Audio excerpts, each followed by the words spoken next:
All right, ladies and gentlemen, again, my apologies from the earlier recording. We are going to do this over again. You guys have no idea how hard it is to bring you guys this incredible content. I got my good friend John Bogan in the house. The links to his contacts, including Twitter, as well as his YouTube page, is in the description. Pick up his book as well. Let's jump right back into it, ladies and gentlemen. John, again, thank you so much for being here. Now, we want to start right from the top when we talk about this declining stock market. It's lost nearly 30% of its value from the February highs. John, $13 trillion dollars has been lost over the last 30 days. Bitcoin is down 50%. Uh, Gold is down well over 10%. I mean, you name it, it's down right now. Coronavirus is decimating literally everything that's important as a harbinger of wealth in this country. Uh, $1.5 trillion dollars has been thrown at the stock market, and the market's basically shrugged it off. John, what can the Federal Reserve do from here to save the economy as it is right now? I think the Federal Reserve is one of the great barriers to saving the economy. I think it needs to not exist. Uh, it is definitely a radical point of view compared to what we're hearing in the media. I turn on CNBC and I hear everybody praising the Fed, saying this, they're showing great leadership, they're doing exactly what they need to do by bringing interest rates back to 0%, by launching $700 billion worth of QE on top of trillions of dollars of QE that they've already done over the past decade since the financial crisis. And it's the reason why our economy is so full of debt and full of inflation in the real estate market, in the stock market, the commodities market, because money has gotten cheap thanks to the U.S. Treasury bringing it and the Federal Reserve lending it and allowing banks to lend it. So the Federal Reserve is the cause, alongside U.S. government policy, of our economic problems. And they are making them worse by going to zero, by putting money into the stock market that had absolutely nothing to do, that money that was created out of thin air, that did not come from economic productivity. This country doesn't save anymore. We cannot save money if our rent is constantly rising, if the property taxes are going up, cost of food, cost of energy, cost of education, healthcare. If the things we buy keep going up as they have over the past decade, we can't save money. Therefore, we don't have money to invest. And then we have to rely on the Federal Reserve. But what they do is they put debt into the economy. They don't give us cash to invest. They make loans that have to be paid back with interest. And once they start getting paid, once they start collecting that debt back, the economy goes into a recession. And they're trying to fight it now, but their only tool is more debt. So all they have is debt, and it is not making our economy better. We need an end to central banking. We need an end to the fractional reserve lending that our banks are allowed to do. We need an end to money printing. We need a strong currency, or a free market of currency. That's the only way our economy can be saved. It won't be saved by the central bank. It will simply be destroyed by the central bank and the government that backs it. This is an incredible moment in time right now, John, that I think we're going to look back on and say it's a time of great change, of great awakening, because it is really uncovered, unmasked the hypocrisy of government, right? I mean, the whole pick yourself up by the bootstraps mentality that some political parties push. And then here we are, in this moment of crisis, and yet we have a government, a Federal Reserve, that's kind of allowed to, fly in and save what looks to me like individual investors almost, right? I mean, this the whole idea that they're out there to save the banking system, but it looks to me like it's just really a few individual, a particular set of wealthy, uber wealthy people with this airplane drop money. Uh, John, when the Federal Reserve drops this 1.5 trillion, you know, it truly, does not help the common man. Is that what you're trying to say? Absolutely, because all it's doing is creating an inflationary situation for the future. Money that the Federal Reserve puts into circulation is printed off of the printing press, or it is created with a keyboard and a mouse electronically. If you can just create prosperity by creating money out of thin air, the best thing to do would be to let everybody print their own money. Give everybody a printing press. The government should just pass them out to every household and let everyone just print their own money and create their own credit cards with unlimited funds, and everybody would be rich. If that was the way to go. That is what the Federal Reserve is doing. They're creating money out of thin air, as is the U.S. government, and it is coming in to the market, which it might not have an inflation effect right away. But once that money starts to enter the economy through purchases of goods and services, through loans, you're going to see prices rise, and that hurts everybody's economic situation because they're losing savings, because they have to pay the higher cost of living. They can't invest anymore in a higher standard of living because rent costs more. Food, gasoline, electricity, healthcare, and education services. And the Federal Reserve is making all that worse by making money free, which is what it's doing. That's the 0% QE. It's just an attempt to make it as if money has no cost. And money, if it has no cost, it has no value. So that is where we are, a nation going into a world where money is free and therefore has no value, therefore it buys nothing. So what about this, though, then, John? We had a candidate running for president by the name of Andrew Yang. He offered what was called universal basic income, every American $1,000. Go figure, now he's left the running for president, and we have a former presidential candidate, Mitt Romney, now a senator from Utah, initiating the idea that we should give every American $1,000. Now, wouldn't that $1,000 be beneficial for every American to receive? Wouldn't that be a good thing? It will be beneficial until people start to notice that prices are rising, and that $1,000 ends up not buying $1,000 worth of goods, but buys $900 or $800 or $700.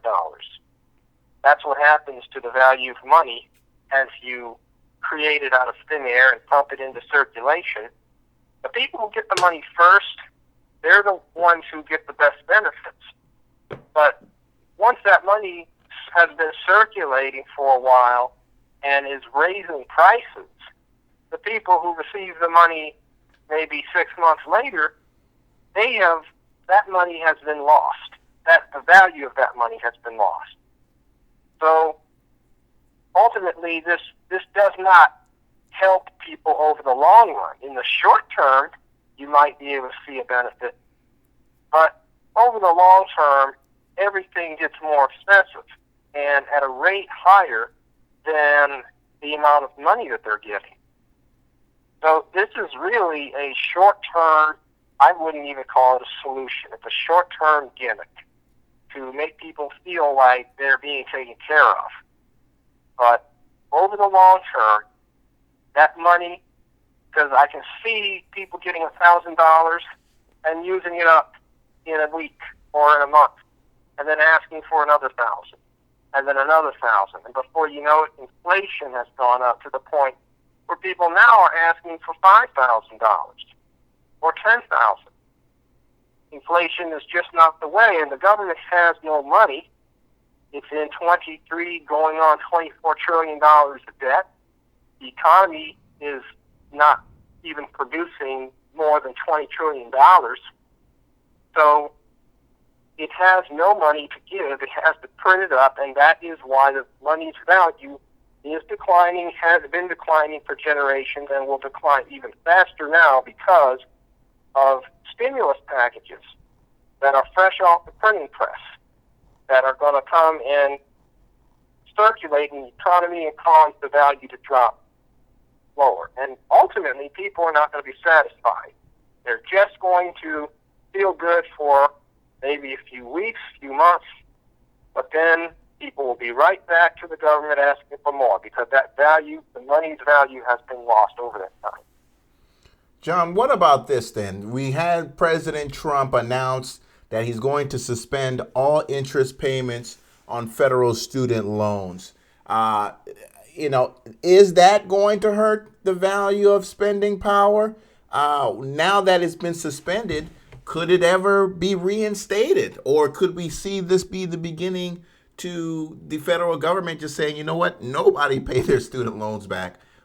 Is that a good thing for, the value of the dollar or, help stimulating the economy for the long run? Well, I like the idea of suspending interest payments. That will make it easier for people who are paying interest.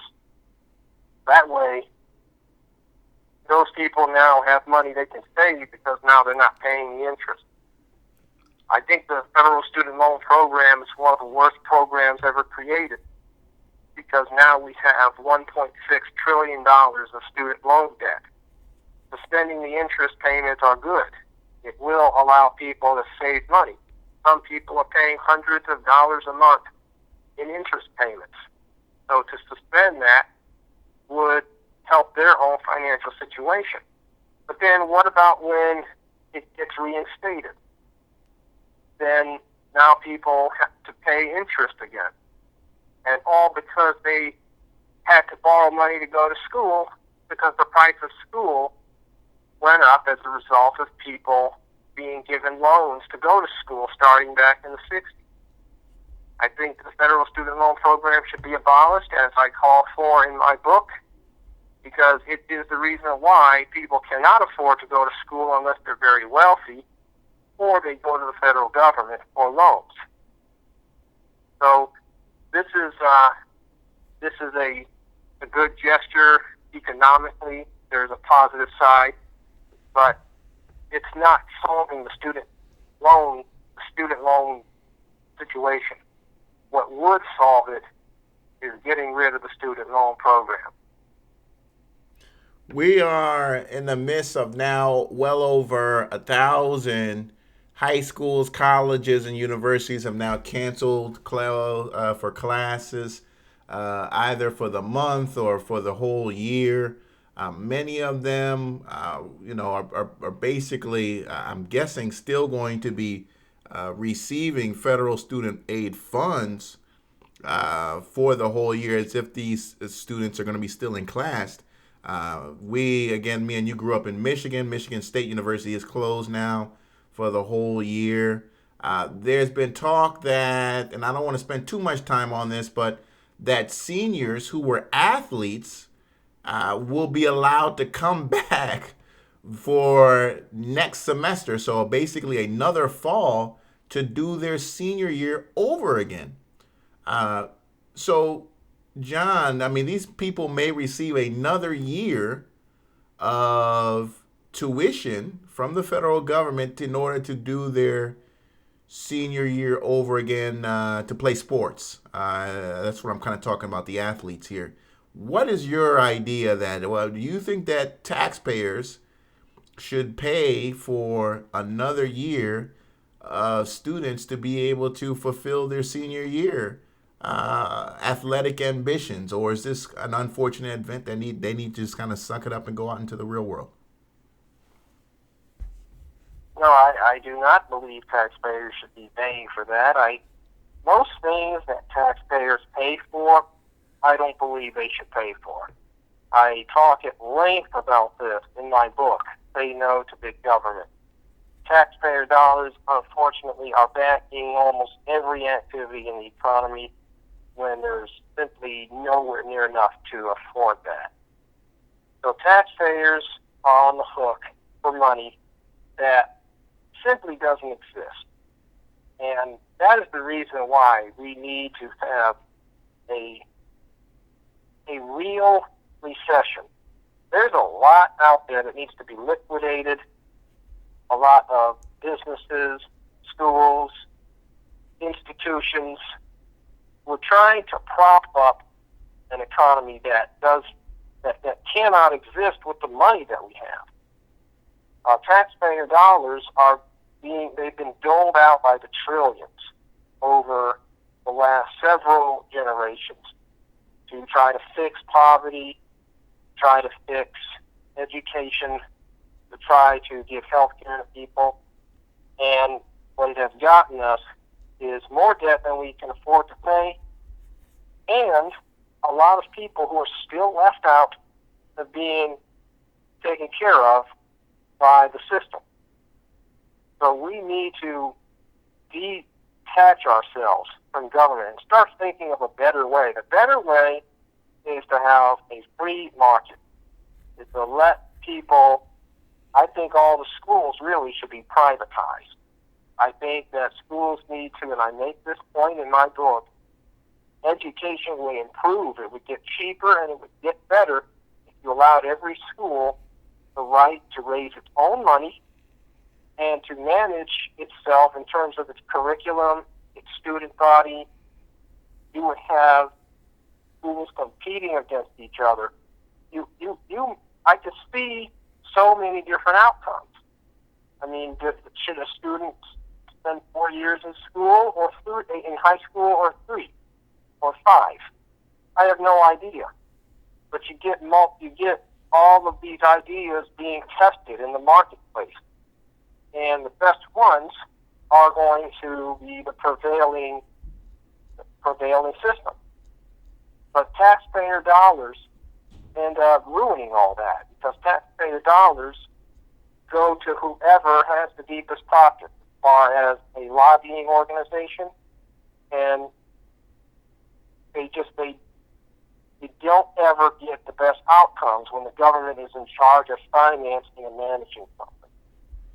Well, John, I mean, we're in a situation now where coronavirus is ravaging our country. Everyone is looking at government as the solution for the problem. I mean, there are restaurants that have been mandated to close. What else? I mean, sporting events that have been basically outlawed because certain only small amounts of people can gather together in public spaces. Are you saying that government shouldn't be allowed to dictate those or provide those requirements during this crisis, and that we should just kind of go about our daily life and let the market kind of figure it out? I do believe there's a responsibility for government when it comes to borders. So as far as who comes into the country, we should. That is a national responsibility, and it should be. And we have other countries closing their borders. We've seen Italy, we've seen Spain, we've seen China, we've seen Canada now shutting down their borders with a few exceptions. When it comes to internal affairs, local is always better than national. So So right now we don't have a national curfew, but we do have a curfew right now in the state of New Jersey. They have launched a curfew where for the next several weeks, nobody can be on the roads between 8 p.m. and 5 a.m.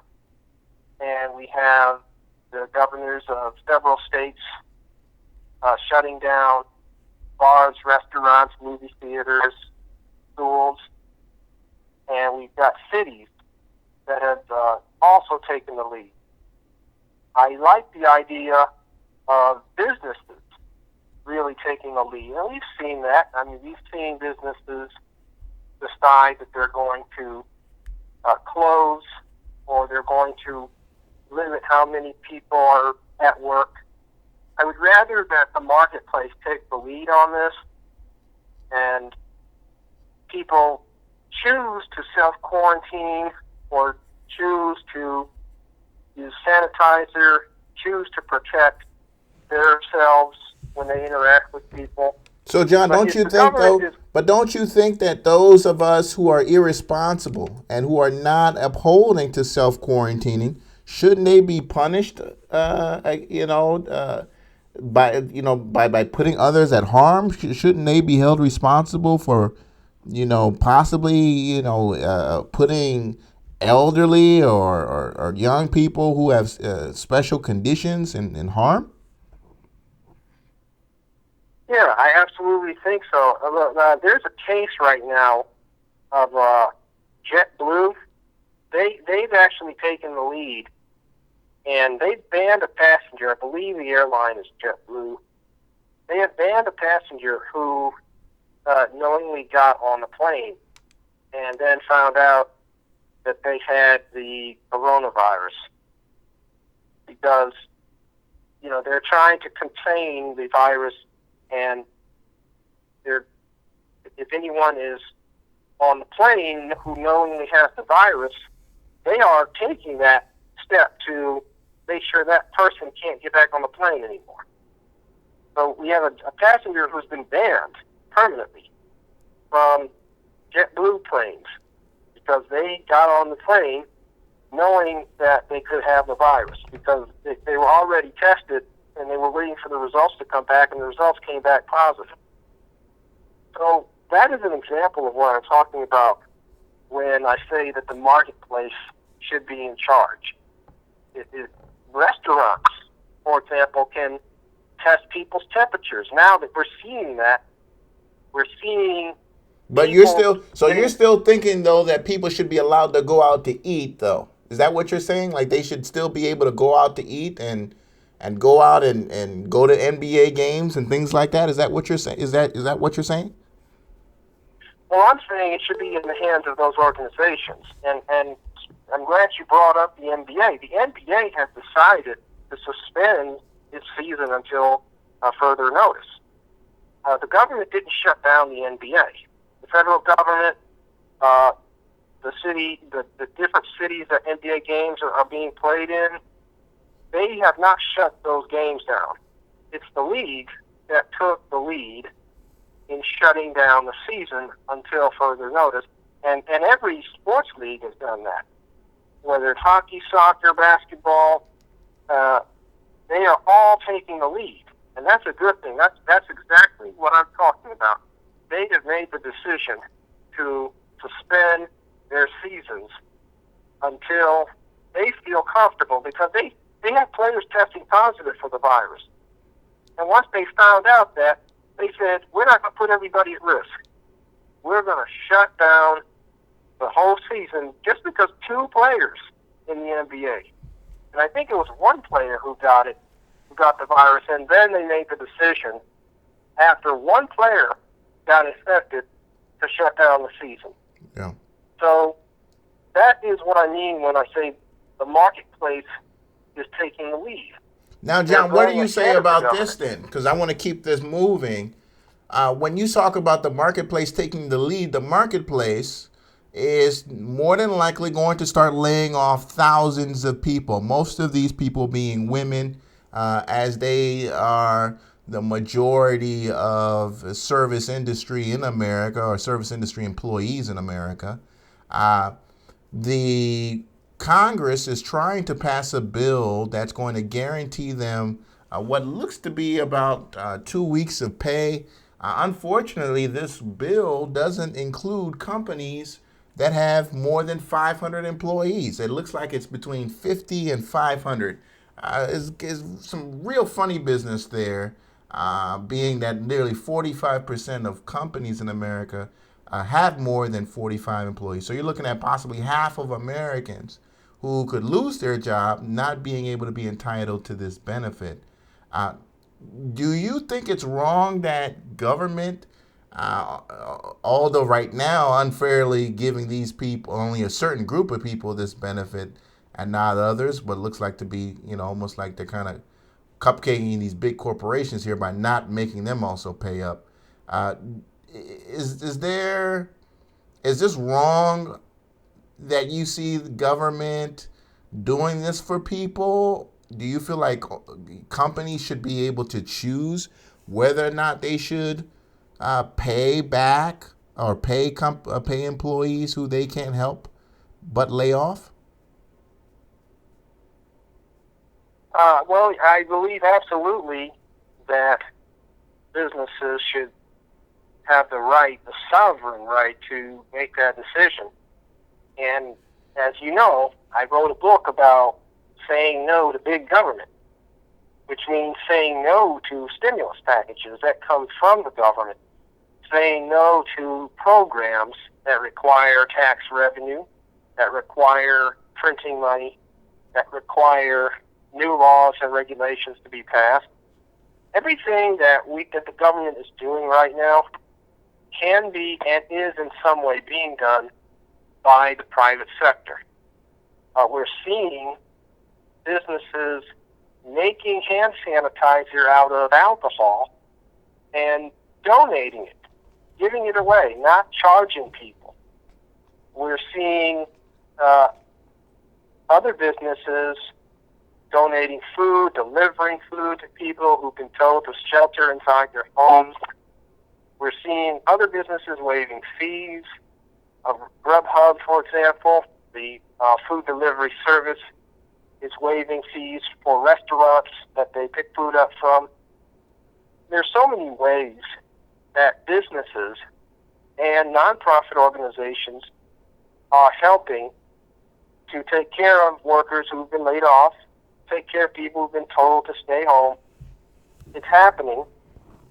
And if in fact taxes were to come down, if in fact government were to stay out of trying to overregulate the market, all of these businesses would have more money to do these good things with.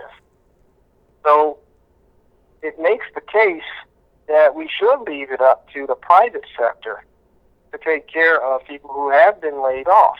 They're being taken care of right now.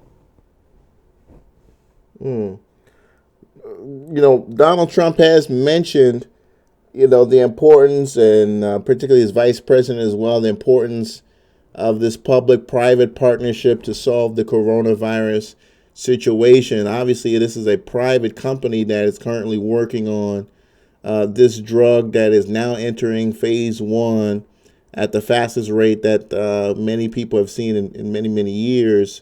In regards to actually solving this virus, John, do you think that private sector should play a bigger role than government right now in terms of solving or curing or coming up with this, or should government be taking the lead here? Because I lead into that saying that, when it comes to testing, for example, I watched an interview on CNBC where the government of the state of New York is literally accepting these private companies to do the testing, but they have yet to agree on a price for the test.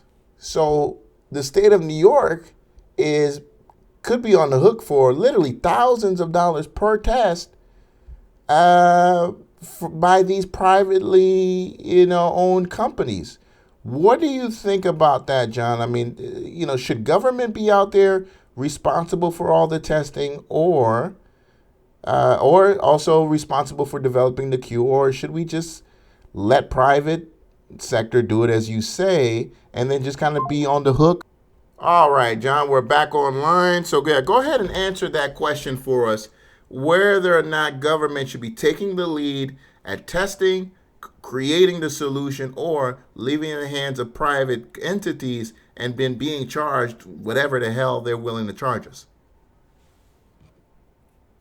Well, anything that the government can do, the private sector can do a whole lot better.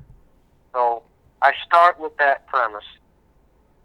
And as far as these tests go, I'm not exactly sure what's involved in a test as far as how long it takes and what's required in order to take the test. But I know one thing for sure. Tests they cost money. And the best way to get these tests multiplied is through the private sector allocating resources. The government's job really should be just to ensure that there's no fraud taking place, that these tests are accurate or as accurate as they possibly can be, that there's no situation where a business is lying about the results of a test or about how the test works. There is a role for government, but the role of government isn't to create the test or produce the test. This is something that doctors, biologists, chemists who come from the universities and colleges, this is what they do. The medical schools, they produce people who know this stuff. So the government's job really should just be to make sure that the integrity of everything is there, to make sure that there's no fraud taking place, to make sure there's no anything that could be seen as destroying trust among people taking place in the testing process. And other than that, the private sector can do everything with these tests. And the private sector doesn't just mean businesses. You can have nonprofit organizations also, whose job it is not to actually make a profit, but to further a specific cause. And we know that for the most part, you got a lot of schools and universities and medical centers that are nonprofit. So anything can be produced and conducted, even the coronavirus test, without government being behind it. It can simply provide an environment where the test can take place. But hold on, John. My central question though is: should government be charged whatever whatever private entities want to charge government in order to get the job done? Should we just hey, just charge us, just send us the bill? You're saying should you mean like a hospital charge the government for? Well, yeah. So, like I was explaining, in the state of New York, they have gotten into agreement with private companies who have testing kits, and they have not agreed to the cost per se of the test. So, should government allow these companies to basically send them an IOU without an agreed upon price of the test? So let me see if I understand. So the government has told, you're saying the state of New York has told someone, they told whomever to conduct a test. Is that correct? That's correct. They have coronavirus testing kits that they have developed that have shown to be highly accurate and used in other countries. They have now given permission, they've been given permission by the state of New York to do testing in New York, but they have yet to come into agreement with the state on the cost of the test. So, in the meantime, testing is taking place by authority of New York State, but no, again, price has been agreed upon. Don't you think that that is a violation of public trust, and that shouldn't that's not right? Well, that's an interesting situation. I still want to learn more about what's happening in that case. Um, let me ask this question: who actually creates the testing kits? Well, that's the thing, that it's there is no one testing kit. There are actually dozens of types of coronavirus testing kits, and there is not one manufacturer of them. There are many of them, and some universities have their own. In fact, there's some hospitals that have their own kits. Uh, they basically just want to get a bunch of kits out there, and the government, along with the CDC, has gotten themselves into agreements with different manufacturers to produce millions and millions of kits to put that out there. But yes, there is no one kit. There's just it's a lot of companies that produce them, and you know they have different levels of effectiveness. But you have some of them that have been tested globally and have been looks like the lead players in this. Okay, so and who purchases kits from the manufacturers? So the government, through the state or through the CDC or some federal body, purchases the kits from the manufacturers.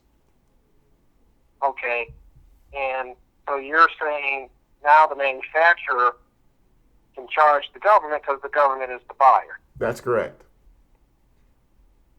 Okay, so I think that we should have nonprofit organizations, whether they are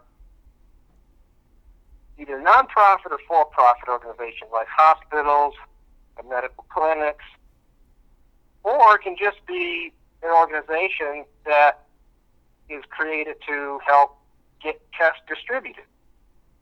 And they should be the ones buying the tests. And that way, the manufacturer gets compensated, and the government doesn't have to be a part of that. So, for example, the Red Cross is a nonprofit organization. You know, why can't they purchase these tests? And then they can distribute those tests to the public. So what would you say to people who say, well, it's the government's responsibility to solve this coronavirus situation? Why does Red Cross have to spend money to do government's job? Well, that's where people who believe it's the government's job, yeah, that's what they would say. So you don't think it's government's job to solve coronavirus? Is that correct? Well, I don't believe it's the government's job to try to find a cure or to try to buy testing kits, because all of that can be done much more efficiently. We have organizations, like I was mentioning, the Red Cross, many other health-based nonprofit organizations. That is what they do. That is what they do for. That's what they do for a living. So they can buy those kits. And we've got how many? I don't know, dozens, hundreds of nonprofits that can buy those kits. And you know what? People like me, you, and every other one of the 300 million Americans, we can give money to those organizations. They'll have more money than they'll ever need to get these kits because the money comes from the people. So I've done this before where I have given my money to nonprofit organizations who are out there trying to help people. And hundreds of billions of dollars per year, I think somewhere between $400 and $500 billion per year goes to nonprofits, from individual people from businesses, from fraternal organizations, and the money is there. We don't need the government. All they're doing is taking our money from us and then reallocating it or redistributing it based on political considerations instead of health-based or economic-based ones. So I know that people believe this is something the government should do, and I understand that, but I'm just pointing out that everything the government can do can also be done, and in some way is being done by the private sector. So, John, what's to come to a close here, to kind of put it all together? What happens, John? Just on your idea, because our last time we spoke, we thought, what's going to happen in 2020. We made some ideas, but never ever could we have imagined just 90 days later we'd have this huge calamity that would send the world in a global recession, possibly depression. If this goes on for 6 months, 7 months, 8 months, some people are saying this can go on for a year if, for whatever reason, these vaccines fail during trials. What happens, John? Give us an idea now. What America looks like over the next 90, 120 days economically, based on what you know about economics, when we have a country here that is now having a hard time money flowing through the system. I think that we're going to find out that the first quarter of this year we saw a decline of economic growth. We saw a GDP that went negative.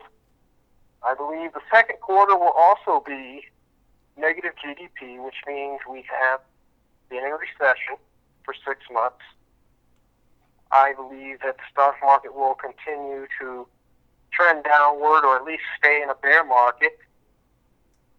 And the Federal Reserve, unfortunately, will come in with trillions more in money to shore up the banks. I think we might get a bailout package of some kind that goes to the airlines, that goes to other businesses that are asking for it. And ultimately, I think that there's going to be a lot of dissatisfaction with just the way things are going. We have also an election. That's been pushed out of the news because of this virus. But we have, I think, Joe Biden, who will be our nominee for the Democratic Party. And that will, I think, start to kick back up into high gear as we appear to get this coronavirus under control. Politics will find its way back to the front page of the news. All of that, I think, over the next 120 days, we can see that happen. Yeah, I mean, this is it's a real up and down as we're speaking right now here at 10:27 p.m. March 16th. The market is set to open up tomorrow almost 2.25% higher. This is after a 10% loss today. I mean, incredible amount of volatility. And what I've read from authors like Benjamin Graham, famous investor, that volatility requires individuals to decrease their exposure to the stock market. So this is going to be just more of an excuse for individuals to pull their money out of the market. Again, after so much trillions of dollars are being put in to, create some kind of stability. And that's everything that we're not seeing in the market, John. And if you could be Fed chair for a day, let's say tomorrow was your first day on the job and only day on the job, John, what would you do to bring some kind of stability to the stock market? Obviously, that's kind of what this show is about.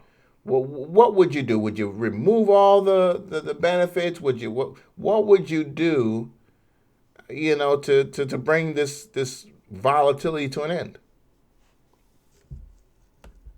I would let things play out. I would I would get rid of the bailout packages, whether they come from the government or the central bank. I don't believe in them, and I think that actually there will be a lot more turmoil and volatility if I were in charge, because people would freak out. My viewpoints are not mainstream by any means. I'm fully aware of that. Mm-hmm. If I if I felt that my viewpoint was popular or mainstream, I wouldn't have spent all those years writing a book about it, because there'd be no point to it. Everybody would have already adopted those views, and therefore there's no point in trying to enlighten or show people something that they already believe and know. So, what my approach would be very scary to a lot of people, because the only thing they know is the government has to save everybody, the central bank has to save everybody, and my view is exactly opposite. They should stay as far away from trying to save people as possible. Allow the marketplace to do its thing. Allow it to work. Allow stocks to drop as far as they need. Let every single asset find the bottom. If it has to go down another 50%, then so be it. People don't want to hear that. Absolutely. People are actually asking for the market to be closed. I mean, these are people who are hosts of, shows on the business channels like CNBC. And in fact, John, I'll send you the tweet. This man is a host. His name is Scott Wapner, and he's demanding that the market be closed. Isn't that funny how, on Friday when Trump got the market higher by almost 1,000 points, nobody was saying that. But when we were set to open by the largest decline in market history this morning, people were demanding it to be closed. It's so funny. Yeah, and that would freak investors out when people want to pull their money out if they are being told they can't. That makes them more anxious. And so that's the reason why in the last week we have seen 3 drops in the stock market that triggered circuit breakers, because people are trying to pull their money out, and if the market closes and they haven't gotten there yet, they're going to do that first thing the next morning. So that's oftentimes the circuit breakers are tripped early in the day, just like today. Not even a minute went by after the market opened, and they had to stop trading. Mm-hmm. It was 30 seconds into the day that they had to stop trading today, because people were having nightmares over the weekend about their retirement going up in smoke. So they wanted their money out, and you had this big drop, millions of people, and billions, if not trillions of dollars flooding out in the first few seconds of trading. If you close the market, I think that all it does is it makes it where you get a big drop once it opens. So that is not a good idea. That doesn't solve anything. It just keeps money locked up for a little bit longer. But once you open, it comes flooding out, because people are anxious and they're still in that mode of it's going to get worse, which is most likely the case. So they're trying to find safety. Mm. Yeah, John. I mean, we're now back to prices not seen since 20 not seen since about 2016. In fact, we have eliminated all the stock market gains under Donald Trump. He's in fact negative now to Obama. It was one thing that he was harping on for many, many months going into 2020 was the fact that his gains were going to possibly become higher than Obama's, depending on what year you start at. But now those gains are all gone. In fact, he is now negative to Barack Obama. If we end up green today, he'll be back in the green for 1 or 2% for his term. But he may end up with a stock market that was negative for his entire term based on the losses we've been experiencing under the corona virus. John, is there anything that you want to say to individuals out there about the coming days? Any kind of important topic people should look forward to in the next days ahead? I mean, this is really trying times for many Americans who are, again, probably going to be losing their jobs. We know this is a working poor country. So there are a lot of people right now who are going to sleep and may wake up tomorrow and not have a job. Is there anything that you want to say to those people or anything else for that matter? Yeah, I think that everyone should be ready to lose their job at any time. And that's another thing that nobody wants to hear. But I've got to tell it like it is from my point of view. The marketplace is constantly changing. And when you get a job and you're getting paid well, you have good benefits, and you want to stay there until you retire, you certainly don't want to hear somebody like me say, hey, you could lose your job, we could have a recession, and the government should not bail your company out. I can hear people yelling and screaming about that, but the truth is, long-term economic prosperity does not come from government taking care of everybody. It does not come from the central bank keeping interest rates low or bailing out banks. It comes from a policy of letting people make their own decisions and not interfering in those decisions with regulations, taxes, and subsidies that end up manipulating how people make decisions. So we're going to see just how bad things can get, and I think we're also going to see government and the Federal Reserve lose control to some degree over how everything plays out. Because we're living in a world now where so much is not in our control, and if it's not this crisis, it will be something else. The economy is on its way down, not just because of this virus, but more importantly because of all the debt that government and central banks created and piled on top. So now, as companies lose money and they ask for a bailout, the question is going to be, how big of a bailout? How much money should we continue to spend with our national debt? And what are the long-term consequences of that? You know, a lot of people don't like to think far into the future.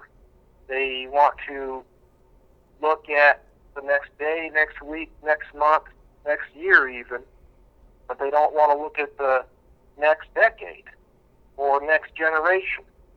And short-term economic thinking, or short-term thinking when it comes to a major issue, only gives you the illusion that everything is going to be all right. Mm-hmm. It's the long-term thinking that people have to start doing. So I want people to know, if you think in the short term, you're not going to see what you need to see to have long-term prosperity, which is why I wrote my book, Say No to Big Government, and I have a YouTube channel called Libertarian Black Man, where every few days or so I put out a video on a topic that I want to talk about, and my Twitter page, Libertarian Black Man, where I give my opinion on what's happening I just want people to understand government is not the solution. I think Ronald Reagan said this when he got inaugurated 40 years ago. Government is not the solution to our problem, but it is the problem. And that really does sum up my point of view about almost every issue. There it is, folks. Again, author, lecturer, speaker, Jonathan Bogan. This man is the author of the book Say No to Big Government, My Case for Maximum Freedom. Again, available right now at Amazon. Also, paperback, Kindle on Amazon. Subscribe to his YouTube, subscribe to his Twitter. It's completely free. It takes literally not even a second. Click on the links below in the description and make sure you sign up to both of those platforms so you can get his views on dozens of critical issues that seem to be happening day to day, folks. So he's always putting out new content. He's already got a lot available there on YouTube for you to enjoy right now as well. John, we're now at 0%. I don't think we're ever probably going to rise from that for a very, very, very long time. I think it could be many years before we see the interest rates of the 90s or 80s. We'll probably never see the interest rates of the 80s again, but interest rates of the 90s that again, prosperity was pretty decent. We're not going to see that again, John. Not even 5 or 4.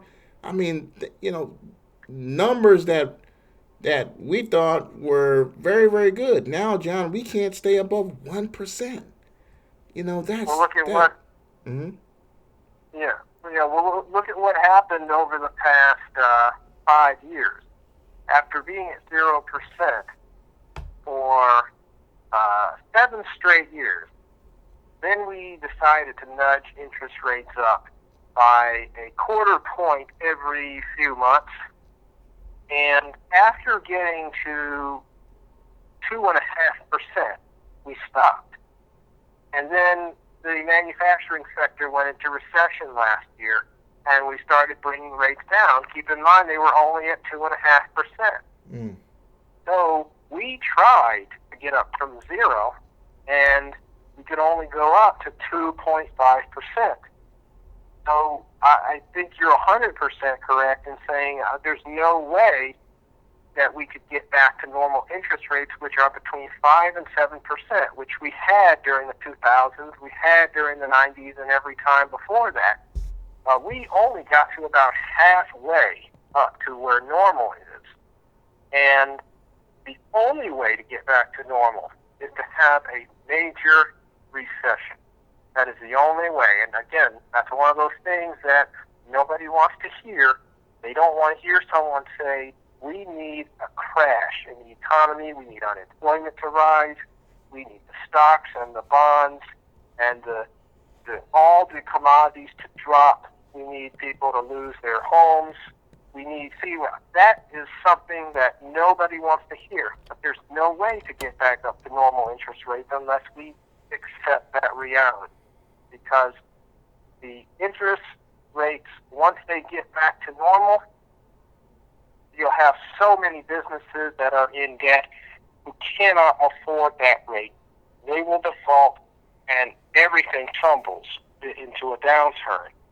So it's either perpetual inflation for the rest of time, which will hurt the poor and middle class more than it does the rich, or allow for a massive recession to take place, which is what I've been advocating for years, so that we can get back to an economy where interest rates are at respectable levels, where people who save their money and put it into a certificate of deposit actually get paid interest that's worthwhile, instead of trying to jump into volatile stock markets and junk bond markets where the rates are higher but the risk is also higher. We're never going to achieve respectable interest rates unless we first allow a truly massive recession, perhaps the biggest of all time, to take place.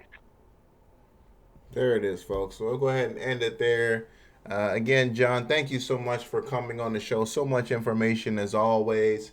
We're going to continue to follow this market, which is just this country, John, which is just, I mean, it feels like it's been many lifetimes since we all got excited about Obama, and then now to see where we are, where now elections are being delayed, and I mean, this is just seems to be an incredible ride here. And it looks like I just lost them again, folks. Is that? I don't know why could why would that be? Are they putting out some kind of weird? Hmm.